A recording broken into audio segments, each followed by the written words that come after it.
আজকের ভিডিওতে আমরা করতে চলেছি লেবু ভর্তা খাওয়ার চ্যালেঞ্জ।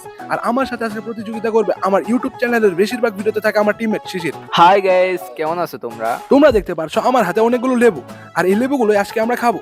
এই ভিডিও দর্শকরা দেখার পর হয়তো ভাববে আমরা পাগল, কিন্তু ওরা আমরা এমন কিছু করতে চলেছি যা হয় কেউ করেনি এবং দেখায়নি। আচ্ছা, তাহলে চলো আমরা লেবুকে ভর্তা করতে শুরু করি। আর আমাদের লেবু ভর্তা করা শেষ।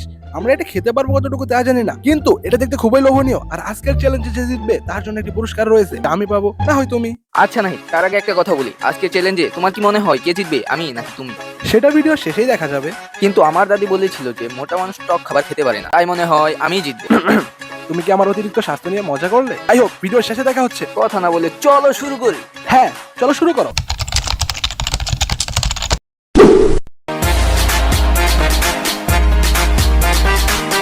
এটা খেতে খুবই টক, কিন্তু জিভে জল আনার মতো খাবার, কারণ টক ঝাল এবং তেঁতুলের মিশ্রণ খাবারটাকে অনেক সুস্বাদু করেছে। আমার মনে হয় বাংলাদেশের মেয়েদের কাছে এটা খুবই প্রিয় খাবার।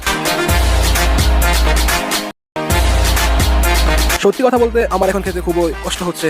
তাহলে চ্যালেঞ্জ থেকে সরে যাও, কারণ আমার খেতে খুবই ভালো লাগছে। সত্যি কথা বলতে আমার পেটে ব্যথা শুরু হয়ে গিয়েছে। তাহলে তোমার পেটে মনে হয় অ্যাসিডের পরিমাণ বেড়ে গেছে।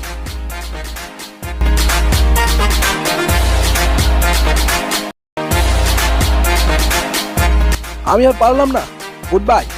তাহলে অবশেষে তুমি জিতে গেলে, আর তোমার পুরস্কার হলো আশিরপুর ওয়ানের পক্ষ থেকে 1000 টাকা। আমার দাদির কথা অবশেষে সত্যি হলো। লাভ ইউ দাদি।